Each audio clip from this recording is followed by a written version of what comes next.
Le Grand Dialogue. Le Grand Dialogue, l'émission de débat du studio Tamani sur votre radio.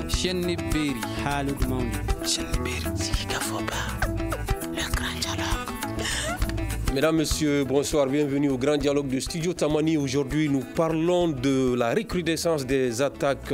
Quelle explication et solution à cette multiplication des attaques? Elles se sont multipliées ces derniers jours contre les positions de l'armée dans plusieurs endroits du pays. La plus marquante a été celle qui a visé le camp militaire Soundiata Keïta de Kati à 15 km de Bamako vendredi dernier. Un militaire a perdu la vie et 7 assaillants ont aussi été neutralisés, 8 interpellés à la suite de cette attaque aux voitures piégées selon l'armée malienne. Suite à ces attaques, l'armée a procédé à une vague d'arrestations de plusieurs suspects. Qu'est-ce qui expliquerait cette recrudescence des attaques, notamment dans les environs de la capitale? Comment y faire face? Comment éviter de tomber dans l'amalgame? Faut-il craindre une psychose chez la population?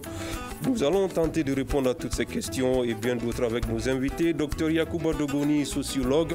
Dr Tchefin Sissoko, enseignant-chercheur. Kadiatou Keïta, analyste des questions sécuritaires. Et Abaka Sambara, coordinateur de GVIV à Mopti. Il sera au téléphone. Sekou Gadjigo va modérer ce grand dialogue. Mesdames, Messieurs, encore une fois, bienvenue. Le Grand Dialogue. Vendredi dernier, 22 juillet 2022, la population de Kati s'est réveillée avec des bruits de détonation et de crépitement d'armes. Plusieurs hommes armés dans des véhicules bourrés d'explosifs ont attaqué le camp militaire de Kati, l'un des plus importants du pays. Mais ils ont été repoussés par les forces armées maliennes. Cette attaque est survenue au lendemain de 2 autres attaques simultanées à Kolokani et Douanzan. Moussa Malé revient sur ces événements. Après Kolokani et Douanza hier, c'est la ville garnison de Kati qui s'est réveillée avec des crépitements d'armes ce vendredi matin. De sources locales, il était 5 heures du matin lorsque des tirs nourris ont retenti au niveau du camp militaire de cette ville, situé à 15 km de Bamako. Elles affirment que des hommes armés voulant s'introduire dans le camp ont été repoussés par des militaires en faction sur place. Quelques heures plus tard, l'armée évoque dans un communiqué une attaque terroriste. Selon l'état-major, il s'agissait d'une attaque kamikaze avec 2 véhicules bourrés d'explosifs. La cible, selon le communiqué, était la direction du matériel, des hydrocarbures et des transports des armées. L'état-major avance un bilan d'1 militaire tué et 6 blessés, dont un civil. Il précise que 7 assaillants ont été neutralisés, 8 autres interpellés et du matériel récupéré. Le chef d'état-major général des armées rassure les populations et les invite à vaquer librement à leurs occupations habituelles. Malgré cette assurance, la circulation était fluide en début de la journée avec des fouilles sur des motocyclistes et automobilistes. Plusieurs services publics et privés étaient aussi fermés à Kati. L'affluence était timide dans le marché de la ville. Alors, Kadiatou Keïta, vous êtes analyste des questions sécuritaires. Quelle explication vous donnez à cette multiplication de ces attaques ces derniers jours?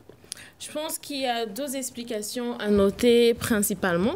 La première, c'est déjà que l'attaque a été revendiquée par la Katiba Massina.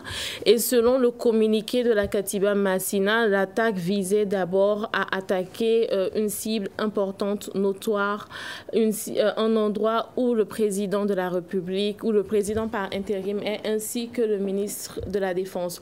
Donc c'était vraiment pour montrer à un moment où on parle beaucoup de la montée en puissance de l'armée malienne, que les capacités opérationnelles de ces groupes-là restent toujours, que ces groupes ont une force de nuisance assez importante et qu'ils peuvent attaquer où bon leur semble, y compris justement un haut lieu de pouvoir militaire au Mali. Donc peut-on décrypter un message politique derrière cette attaque? Je pense qu'il y a un message, effectivement, de dire nous sommes là, notre force de puissance est toujours la même, nous pouvons toujours attaquer, y compris à Bamako. Je pense que ça, c'est la première chose importante à retenir. La deuxième chose à retenir, c'est que de plus en plus, il faut sortir du cadre de dire il y a des zones spécifiquement concernées par les attaques terroristes. On a vu que ça a commencé par le nord du Mali, du centre du Mali, mais progressivement, il y a une descente de ces attaques vers le sud-ouest du Mali, notamment à Sikasso, notamment à Kay. Donc aujourd'hui, tout le territoire malien peut être susceptible d'attaques et je pense d'où la notion justement de prévenir. Il faut faire de la gestion, mais il faut aussi faire de la prévention dans ces endroits-là. Alors, Yacouba Dogoni, vous êtes sociologue, vous vous intéressez aussi aux questions sécuritaires. Quelle lecture faites-vous de cette recrudescence de ces attaques? Très bien, merci beaucoup, monsieur, pour la question. Et également, permettez-moi aussi de remercier mes deux éminents chercheurs et co-débatteurs. La question sécuritaire, c'est une question qui intéresse presque tous les Maliens aujourd'hui, quel qu'ils soient analystes ou pas. En tout cas, chacun a quand même ses propres analyses à faire sur la question. Au-delà de cela, ce qu'on peut retenir de cette attaque ou de cette recrudescence d'attaque au Mali, c'est aussi, il faut reconnaître à un moment donné, les Maliens étaient fiers de leur armée en parlant vraiment de la montée en puissance de l'armée. Et cette puissance, cette montée en puissance avait été corrélée de plusieurs résultats que les gens ont salués en son temps. On parle de l'attaque de Moura, on parle de l'attaque de Tessit, on parle aussi des victoires sur les groupes armés dans les deltas intérieurs du Niger, de Djéné, de Sofara, etc., etc. Donc là, tout cela a donné une certaine confiance à la population malienne de faire confiance également à son armée, puisque, comme Kadito l'a dit, tout de suite là, on avait parlé aussi du renforcement de la capacité d'action des militaires. Mais ces derniers temps, nous avons vu que ces victoires qui ont été chantées sur la radio, à la télé et tout cela, et qui faisaient par exemple vraiment des fiertés de la population malienne, alors ça a quand même été la résultante de ces différentes attaques menées par les groupes armés terroristes, tout comme montrer vraiment en ce sens leur présence encore sur le territoire du Mali. Mais au-delà de cela, c'est aussi une façon de dire aux gens que non seulement il faut marquer la présence, et aussi il faut parler aussi de la territorialisation, c'est-à-dire que l'occupation territoriale du Mali, mais aussi il faut aller au-delà de cela. C'est-à-dire que ces gens, en fait, le fait que les victoires ont été engagées par l'armée sur le terrain, qui ont été quand même, ici on s'est fié aux résultats ou sinon aux différents communiqués publiés par l'état-major des armées, on s'est dit effectivement qu'il y a eu une certaine victoire qui ont été engagées par l'armée. Mais malheureusement, ces victoires ont, en quelque sorte pour moi, personnellement, une manière de réduire effectivement la capacité d'action de ces groupes armés, mais que si ces groupes ont leur capacité d'action réduite, sont obligés aussi de trouver des alternatives pour pouvoir s'armer davantage. On a vu qu'il y avait beaucoup de sources de trafic d'armes qui permettaient à ces groupes de pouvoir mener des attaques, mais aujourd'hui avec le renforcement de la sécurité au niveau des frontières, qui est mon domaine d'intervention, alors a permis quand même d'éradiquer un peu le trafic d'armes. Mais est-ce qu'on peut dire aujourd'hui que ces groupes-là sont aux abois? Oui, avec la montée en puissance? C'est ce qu'on te dit. Donc là, mais pour ne pas vraiment créer de la victoire, il faut continuer toujours à terroriser la population en s'attaquant vraiment aux cibles très sensibles. Kayatou l'a dit tout de suite, la garnison de Kati, c'est pas seulement où sont logés les présidents de la transition ou le ministre de la défense. Mais il faut reconnaître que l'endroit qui a été visé par ces groupes, c'est aussi l'hydrocarbure. C'est-à-dire que si on voit par exemple que l'armée peut faire des actions ou bien peut faire des patrouilles sur le terrain, c'est parce qu'elle est en mesure de pouvoir se mouvoir, c'est-à-dire que parce qu'il y a le carburant qu'il faut. Maintenant, si on s'attaque à cela, ça va boucler un peu et ça va limiter la capacité d'action de l'armée. Donc c'était un peu ça, ce qu'on peut dire. Mais au-delà de cela, si on s'en tient par exemple à ce qui s'est passé à Kolokani, d'après les informations que nous avons recoupées un peu partout, c'est aussi de dire que c'était aussi une façon de pouvoir faire évader certains de leurs camarades qui étaient détenus à la prison de Kolokani. Donc c'est aussi une façon de parler de tout cela. D'accord. Alors, docteur Tchefin Sissoko, quand on regarde le modus operandi de ces attaques-là qui se déroulent simultanément, certaines se sont déroulées simultanément et avec des véhicules piégés, quel est le message derrière ça? Le message derrière cela, c'est que ces individus, puisqu'on ne sait pas trop comment les qualifier, parfois on parle de mercenaires, parfois on parle de djihadistes, parfois on parle aussi d'individus qui sont animés par une autre volonté, c'est-à-dire des individus qui essaient de survivre et donc du coup qui tombent dans le banditisme. Et donc du coup, quand on tombe dans le banditisme et qu'on essaie de faire des attaques, bon, à un moment donné, on peut faire l'amalgame. Mais au-delà de tout ça, le message, quand on regarde les groupuscules qui sont installés sur le Mali, c'est l'idée que ils sont en train de monter en puissance, ces groupuscules. Donc, puisqu'ils montent en puissance, à partir de là, ils peuvent multiplier des attaques. Ils peuvent avoir des attaques qui sont organisées, qui sont bien pensées, qui sont bien structurées. Et d'ailleurs, c'est le mot que j'utiliserai, le mot structuration que je vais utiliser en parlant de la montée en puissance de l'armée, puisque pour moi, ce n'est pas une montée en puissance de l'armée malienne. Pour moi, c'est une tentative depuis quelque temps de structuration et de restructuration de l'armée. Parce que là, on voit bien qu'il y a beaucoup de choses qui changent. Il y a certaines réflexions qui sont en train de se mettre en place. Il y a une école de la guerre qui a été créée il y a quelque temps. Donc tout ceci participe d'une démarche de structuration de l'armée. Alors, on peut parler de victoire ou de petits succès sur certains territoires, mais je dirais que dans la stratégie militaire, ce n'est pas en fait un succès. Dans la stratégie militaire, quand on est sur un bout de territoire et qu'on a une légitimité sur ce territoire et qu'on a un pouvoir qui est exercé sur ce territoire, la victoire militaire sur un territoire, c'est qu'on gagne du terrain. D'accord ? Or, ce que l'on constate, c'est que l'armée ne gagne pas du terrain. Au contraire, l'armée est en train de perdre du terrain. Pourquoi je dis cela? Je dis cela parce que quand on regarde les attaques qui se sont déroulées au Mali, il y a quelque temps, il y a une dizaine d'années, donc on va parler des attaques beaucoup plus proches des territoires du nord, parce que c'est des zones en fait qui étaient totalement hors contrôle. Et donc progressivement, au cours des 10 dernières années, c'est-à-dire chaque année, on a l'impression que ces groupuscules continuaient de gagner du terrain sur l'armée. Et donc on était persuadé en fait que ces conflits ou ces attaques se faisaient aux quatre coins du Mali, mais que ce n'était pas assez proche de la capitale, du centre du pouvoir. Or, qu'est-ce que l'on voit depuis ces derniers mois? C'est que ça se rapproche. Vous avez parlé tout à l'heure de Koulikoro, donc il y a eu l'attaque à Koulikoro. Il y a quelque temps aussi, il y a eu l'attaque à Zantiguila. Zantiguila, ça se rapproche encore plus en fait de Bamako. Et puis cette semaine, enfin la semaine dernière, on a vu l'attaque à Kati au cœur du pouvoir. Donc ça veut dire que c'est des attaques quand même qui sont pour la plupart repoussées et certaines déjouées aussi il y a quelques mois ou bien avant l'arrivée même de cette transition. On a vu que quand ces groupes-là venaient, c'était pour prendre totalement le contrôle d'un camp ou bien d'un poste militaire, mais ce n'est pas ce qu'on voit ces derniers temps. Est-ce que cela aussi n'est pas dû au fait que l'armée a changé de stratégie? Alors, je suis désolé, mais il y a juste 4 semaines, il y a eu l'attaque à Koutiala. Et cette attaque à Koutiala, des positions donc militaires qui ont été attaquées, notamment les douaniers, ils ont embarqué un véhicule et ils sont partis avec un douanier qui n'est toujours pas retrouvé. Bon, donc ça, il y a 3 semaines. Et là, ça se rapproche, je dirais, de Bamako, c'est-à-dire au cœur du pouvoir. Moi, je dirais que il y a plusieurs enseignements qu'on peut tirer. C'est que quand vous sortez un peu de Bamako, je sors beaucoup de Bamako, quand vous sortez un peu de Bamako, vous voyez qu'il y a des factions qui sont situées tout autour de Bamako. D'accord. Avant d'arriver aux enseignements, si vous me permettez juste faire réagir Abaka Sambara qui est à Mopti sur cette recrudescence des attaques ces derniers temps.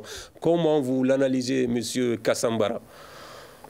Merci beaucoup. Il ne me reste pas beaucoup de choses à dire. Je salue quand même mes co-débatteurs et je salue également l'ensemble des auditeurs.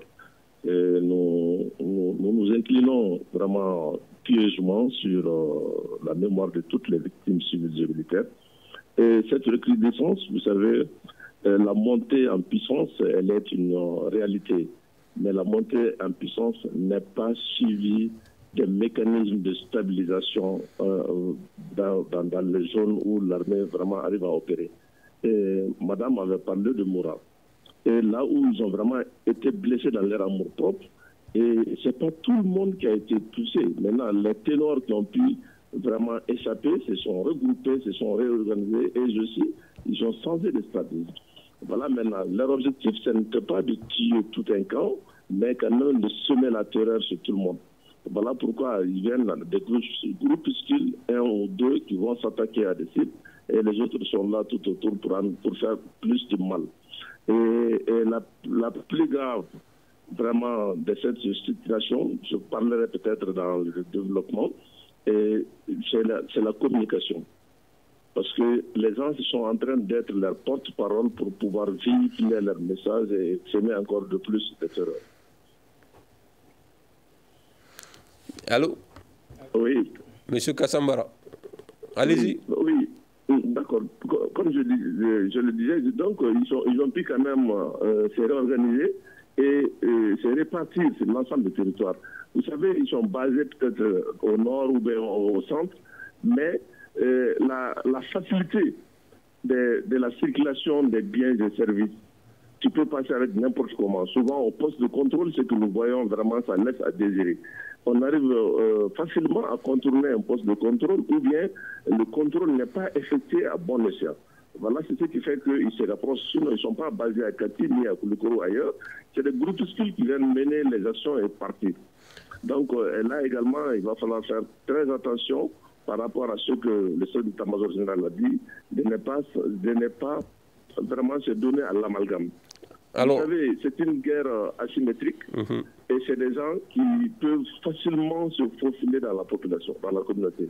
Il suffit seulement de changer sa robe et de devenir comme tout le monde et ça permet vraiment leur infiltration très rapide.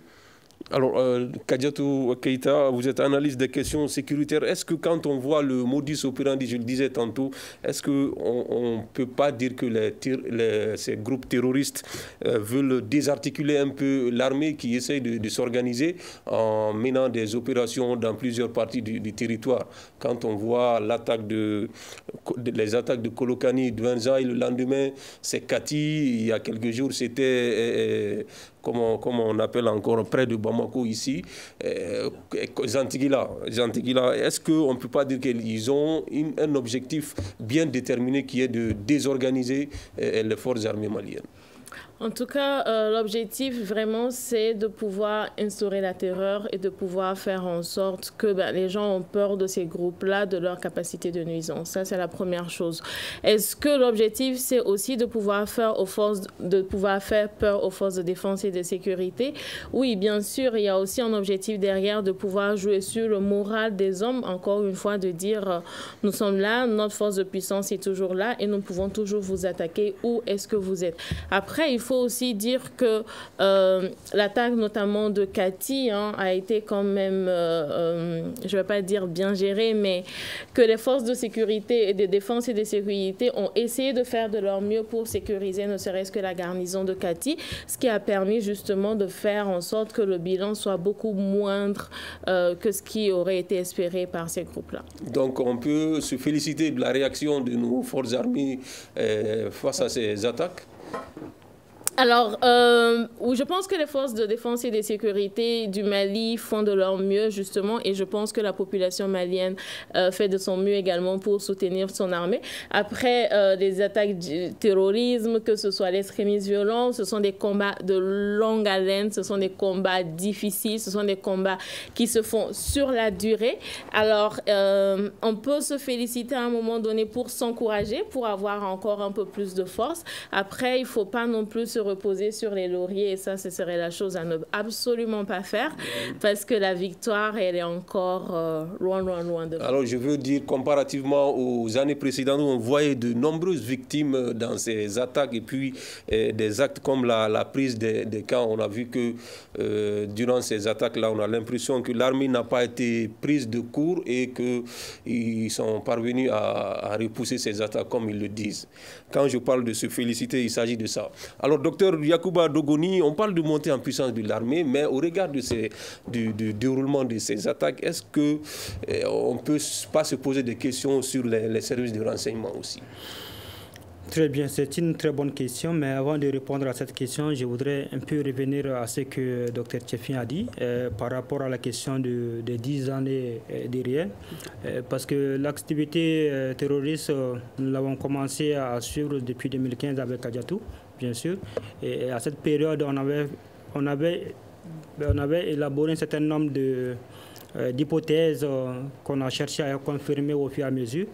Et nous sommes fiers quand même que ces rapports soient disponibles et que tout le monde peut accéder à ces différents rapports, même si ce soit par exemple une partie de ces rapports qu'on peut accéder à travers les moteurs de recherche. Les 10 années dernières, quand on revient un peu pour analyser, on se rend compte que ce n'était pas aussi des attaques terroristes qu'on avait observées. Nous étions plutôt dans la négociation avec les groupes rebelles. Les groupes rebelles avec la CIMA, voilà, la coordination des mouvements de la Zawad, la plateforme. On était dans la négociation pour la paix et la reconstruction. La réconciliation, je peux dire. Au-delà de cela aussi, ces groupes étaient souvent accompagnés dans leurs activités terroristes par des groupes djihadistes, à travers en Sardine, le Katiba de Massina, etc., qui avaient aussi mené des attaques même aux confins de Sikasso. Donc, on peut comprendre cela, que ce n'était pas vraiment des activités comme nous sommes en train d'observer ces derniers temps. Maintenant, aussi... Quant au renseignement? Oui, avant d'arriver au renseignement, j'avais deux mots à dire par rapport aussi à ces recrudescences. C'est-à-dire que dans les années précédentes aussi, et si on fait un recul aussi de 10 ans, on se rend compte que d'habitude, quand c'est la période hivernale, les attaques cessaient. Effectivement, parce que les groupes, les zones d'occupation étaient souvent inondées, et ce qui réduisait leur mouvement sur le terrain. Mais actuellement, ils se sont dit que maintenant, comme nous sommes dans l'effervescence de pouvoir détruire un peu l'appareil sécuritaire de l'État, donc ils sont sortis par exemple de ces zones inondées pour venir vers les côtes afin de continuer toujours à mener des activités terroristes. Et aussi, ce qui peut aussi expliquer par exemple les attaques de Kolokani et autres, c'est aussi une façon de dire aux gens de bloquer un peu l'arrivée du renfort de l'armée. Parce que généralement, quand il y a des attaques à Mopti, à Sévaré, à Douanzan, alors les renforts quittent soit Bamako, soit Kouchala, soit Sikasso pour aller. Maintenant, si on les bloque sur place, par exemple, les bloquer à partir de Kolokani, ça peut continuer toujours à permettre à ces gens de pouvoir se renforcer. Mais pour revenir maintenant à ta question, c'est vraiment d'interroger l'appareil sécuritaire du pays. Quand on regarde ce qui s'est passé, 6 attaques dans la même journée, aucune communication interceptée, aucune image traitée, aucune vidéo traitée. Alors je me dis encore que le renseignement a failli. Ça, sur ce point, il faut vraiment le dire. Pas pour vraiment soutenir les groupes armés ou accuser l'armée. C'est juste pour dire vraiment que l'appareil sécuritaire vraiment n'a pas fonctionné.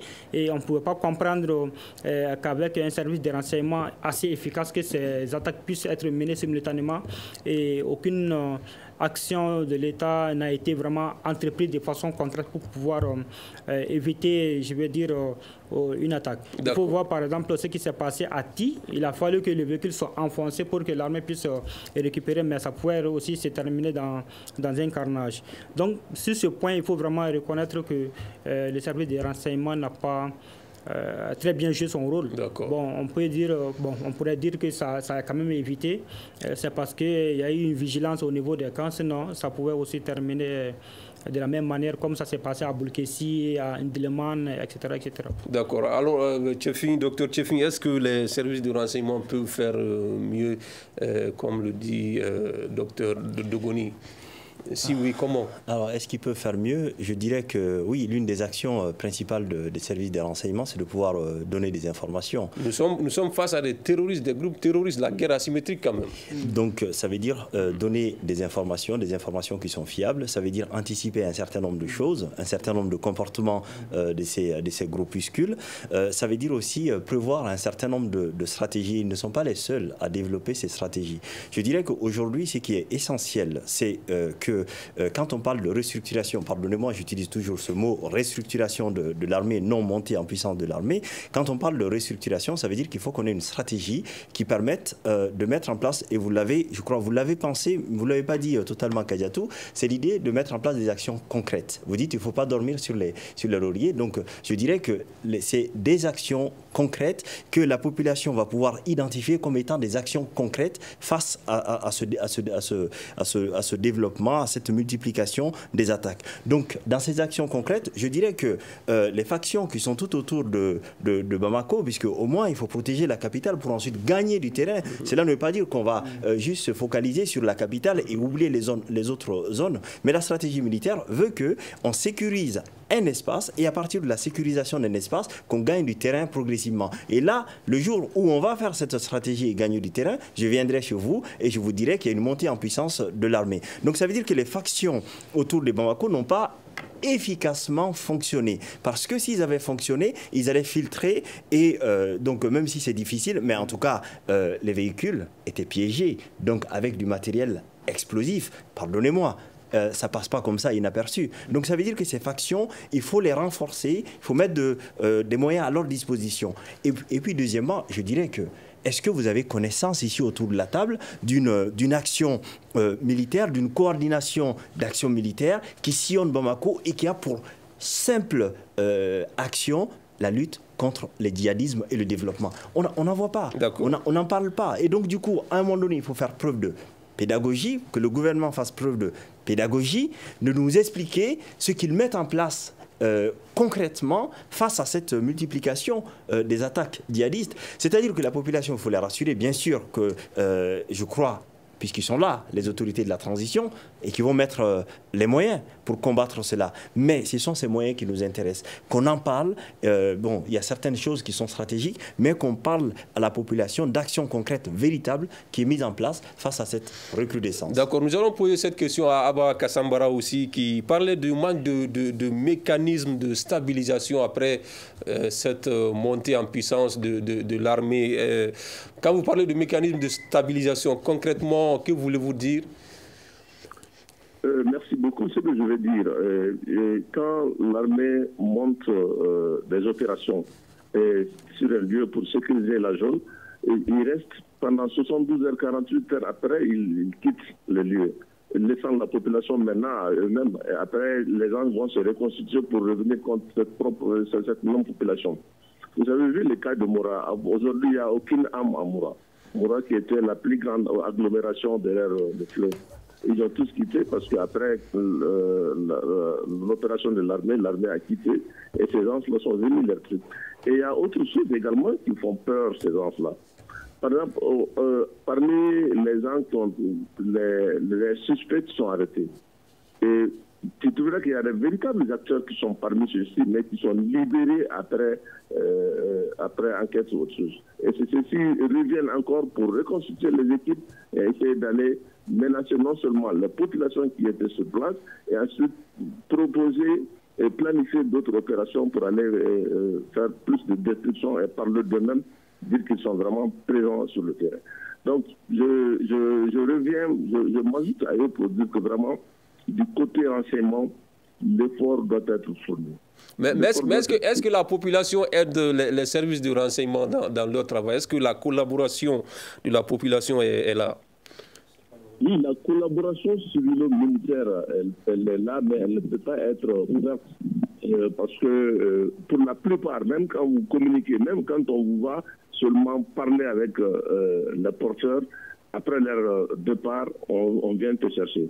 Nous avons vu auparavant que plusieurs chefs de village ont été éliminés par rapport à ça, parce que seulement ils ont accueilli, ils sont venus faire une rencontre à Mopti. Une fois de retour chez eux, ils sont vraiment... Maintenant, ce que je dirais, le contrôle, si on ne peut pas anticiper vraiment les opérations autre chose, au moins que le contrôle sur les axes routiers soit véritablement des contrôles. Et c'est ce qui ne se fait pas. Vous voyez, quand vous voyagez, l'agent, il vient et il rentre, il contrôle les identités, point barre. Les bagages autres, souvent, ne sont pas contrôlés, on ne sait pas ce qui est là-dedans, on vous laisse passer. Et ceux qui n'ont pas de pièces d'identité, on les fait descendre pour aller se régulariser et revenir. Donc, tant qu'on n'arrive pas à fiabiliser ça, vraiment, c'est un véritable problème. Parce qu'une ou deux personnes peuvent venir attaquer toute une garnison comme Kati. Si réellement le contrôle ne fait pas, si on ne peut pas anticiper et réceptionner les renseignements, il est quand même mieux, comme il l'a si bien dit, de sécuriser au moins une zone avec les contrôles.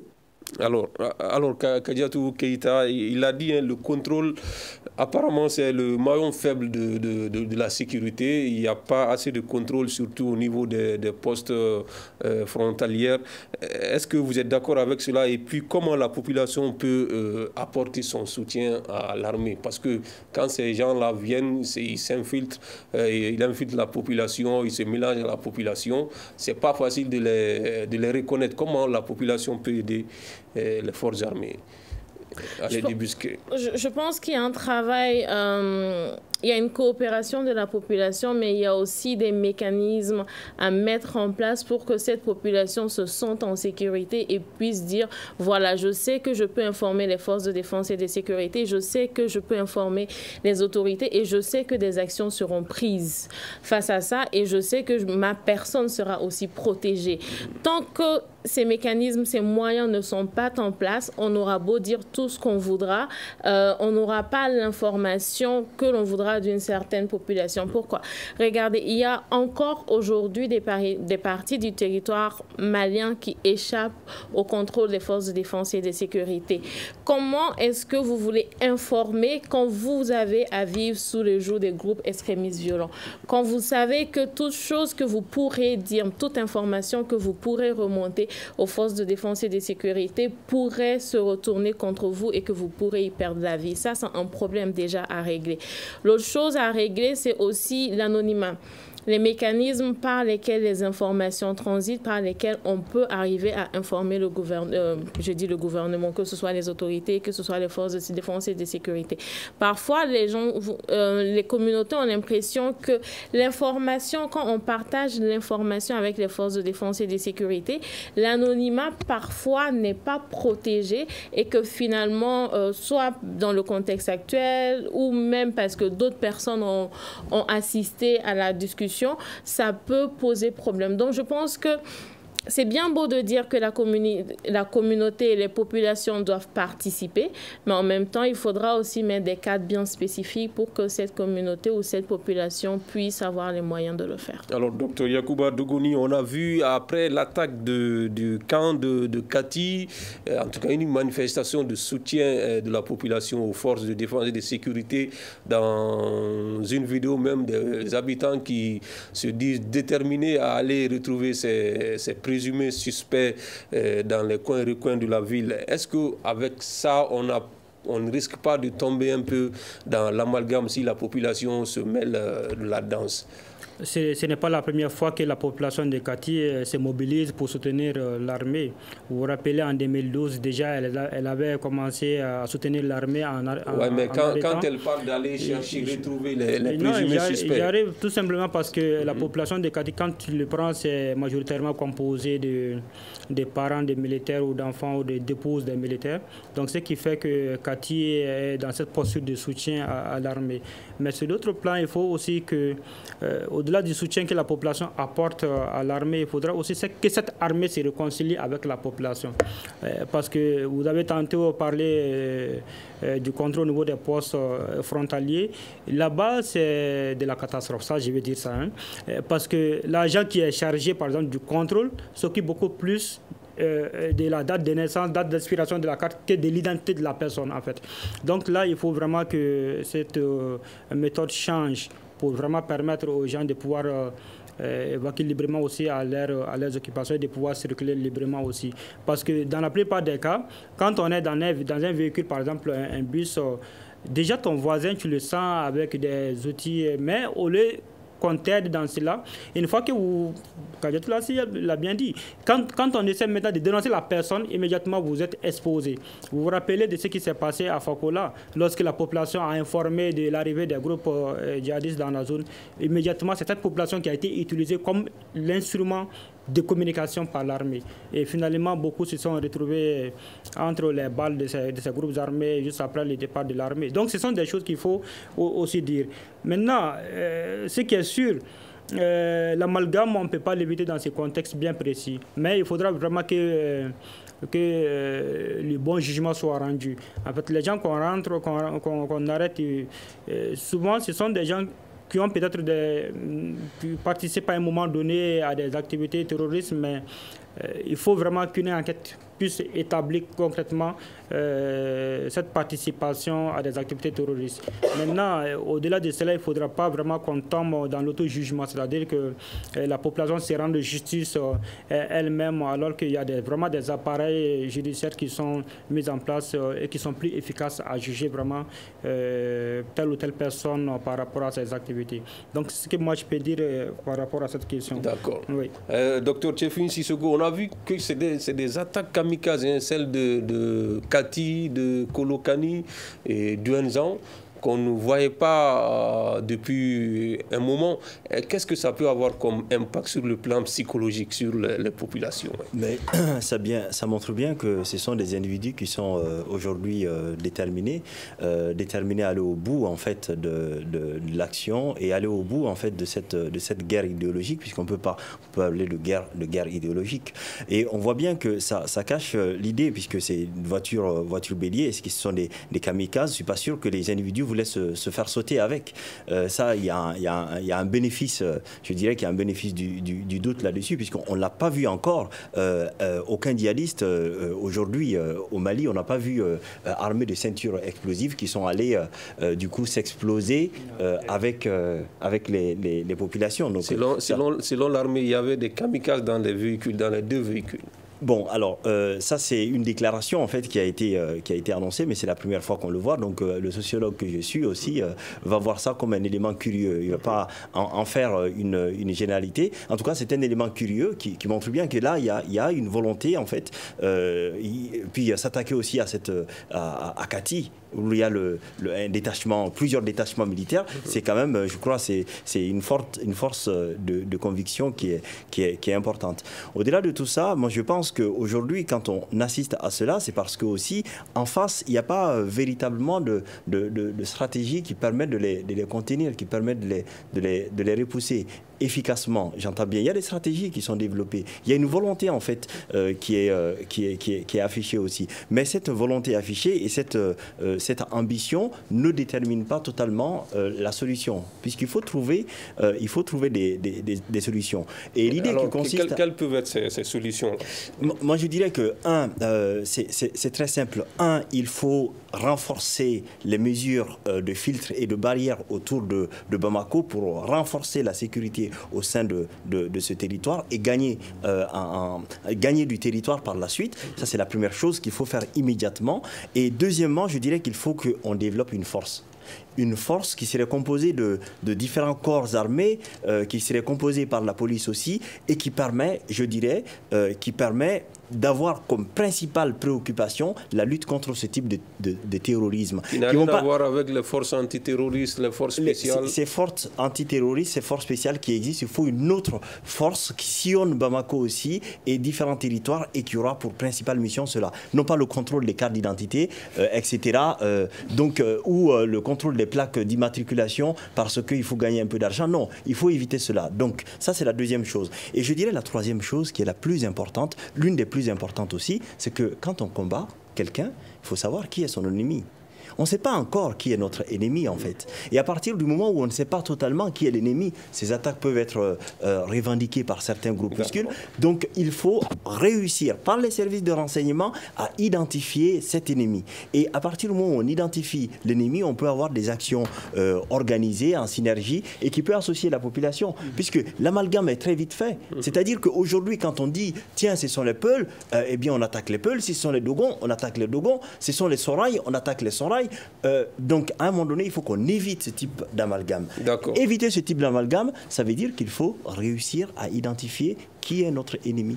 D'accord. Abba Kassambara, on sait que l'atmosphère reste toujours tendue dans certains endroits. Aujourd'hui, comment l'armée peut-elle rassurer les populations? Merci beaucoup. L'armée peut-elle très bien rassurer les populations en faisant de modules de collaboration civilo-militaire. C'est-à-dire qu'il faudrait que l'armée, en tant que professionnel, vienne casser vraiment cette baraque pour venir dire aux civils, voilà comment est-ce que vous devez vous comporter en ce moment précis où nous sommes. Et je vais revenir d'abord par rapport à la population de Kati. Je dirais qu'elle n'est pas dans son rôle à faire ces déclarations là où nous en sommes. L'État est là, il y a des structures vraiment bien déterminées. Elles peuvent contribuer vraiment à informer à autre chose, mais ce n'est pas à elles de se lever pour aller dire qu'elles vont aller détracer autre chose. Donc moi je pense que ça c'est un rôle des services de sécurité bien déterminé par rapport à ça. Et ensuite, le plus grand drame que les gens ne parlent pas et qui est plus grave que les terroristes eux-mêmes, c'est les réseaux sociaux. C'est les réseaux sociaux qui enveniment beaucoup de choses et qui font beaucoup de distractions, qui font perdre plus à la population que même ces attaques-là. Et je vais revenir. Et aussi, l'armée avance, l'armée se restructure, l'armée occupe le terrain, mais elles aussi ils changent de méthode du jour au lendemain. Auparavant, les voitures bourrées, autre chose n'existait pas, mais nous avons vu que depuis ces derniers temps, c'est leur mode d'opération. Le camp, l'armée de terre de Sévaré avait été attaqué. C'est la même opération qu'ils ont utilisée et que Kati, Douaza et autres. Donc ça veut dire qu'ils sont en train de s'organiser, ils sont en train de se renforcer, c'est-à-dire en capacité technique et humaine pour pouvoir vraiment détruire davantage et pour pouvoir s'aimer la psychose. Donc tout ce que je dirais, l'État doit vraiment... le ministère de la Défense et le ministère de la Communication doivent vraiment canaliser les réseaux sociaux pour éviter beaucoup de choses. D'accord. Docteur Kadiatou Keïta, aujourd'hui, on sait que cette situation perdure depuis des années maintenant. Comment on peut mettre fin à ça, à cette insécurité? C'était d'abord le nord, maintenant le centre et le sud. Bamako même risque de devenir zone rouge. Je ne sais pas si vous pouvez le confirmer avec toutes ces attaques-là. Comment mettre fin à tout cela pour éviter qu'on soit dans cette situation qui pourrait avoir de gros risques, peut-être la venue des partenaires et autres qui pourraient être menacés? Comment mettre fin à cette insécurité grandissante qui se métastase? Je pense qu'il n'y a pas de formule magique. S'il y avait, ça fait longtemps qu'on serait sorti de ce problème-là. Mais je pense que... Bien sûr qu'il y en a. Mais ce que je voudrais dire par là, c'est que justement, il faudrait une solution holistique. Il faudrait agir sur tous les plans et en même temps. Et je pense que là, c'est la première difficulté, justement, de la lutte contre l'extrémisme violent. Parce qu'en même temps qu'il faut déployer les forces de défense et de sécurité sur le terrain et de faire en sorte que ce ne soit pas juste des victoires militaires tactiques, mais que ce soit une présence longue, continue et rassurante pour les populations. En même temps, il faut aussi continuer les services sociaux de base. Parce qu'on l'a dit, c'est l'une des choses qui alimente aussi le fait que ce soit les jeunes, en tout cas certaines couches de la population rejoignent ces groupes extrémistes violents. Ça peut être la base de ce qui peut être ressenti comme l'injustice, ce qui peut être ressenti comme de la discrimination, ce qui peut être ressenti comme de la marginalisation. Donc, c'est de pouvoir travailler sur tout ça. L'une des choses que je voudrais aussi dire très fortement, je pense encore une fois que lutter contre l'extrémisme violent, c'est lutter contre l'extrémisme violent sur toutes les parties du territoire.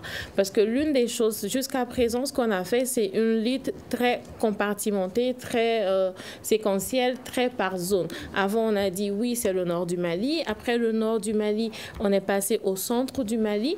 Et je pense qu'il faut développer une vision de long terme aussi, de dire oui, on fait la gestion vers les zones qui sont occupées, mais qu'il faut aussi regarder vers les zones qui ne sont pas occupées et agir en ce moment-là et non pas quand il est trop tard. Malheureusement, nous sommes presque au terme de l'émission. Docteur Dogoni, est-ce que, puisqu'on a passé plusieurs années dans l'action militaire, est-ce qu'on peut explorer aussi la piste du dialogue? Est-ce que cela est possible? C'est possible, mais je pense qu'il faut déconstruire le mal. C'est tout simplement, c'est ce qu'il faut vraiment pour mettre déconstruire le mal. Déconstruire le mal. C'est-à-dire, ce que je veux dire, aujourd'hui, si on analyse un peu les actions des terroristes, des groupes djihadistes, ils se disent qu'il faut appliquer la charia islamique et tout cela. Maintenant, mais il faut demander, est-ce que c'est vraiment le Coran qui demande aujourd'hui à ce que la charia soit appliquée? C'est un territoire comme le Mali. Si ce n'est pas le cas, il faudra maintenant que les religieux descendent dans l'arène pour expliquer réellement ce que le Coran donne comme explication à la charia, pour que tout le monde puisse s'y retrouver. Ça, c'est un élément. Le deuxième élément qu'il faut faire, oui, rapidement, c'est de continuer toujours à fournir les services sociaux de base et que l'État soit présent auprès des populations. Parce que la présence de l'État auprès des populations les rassure.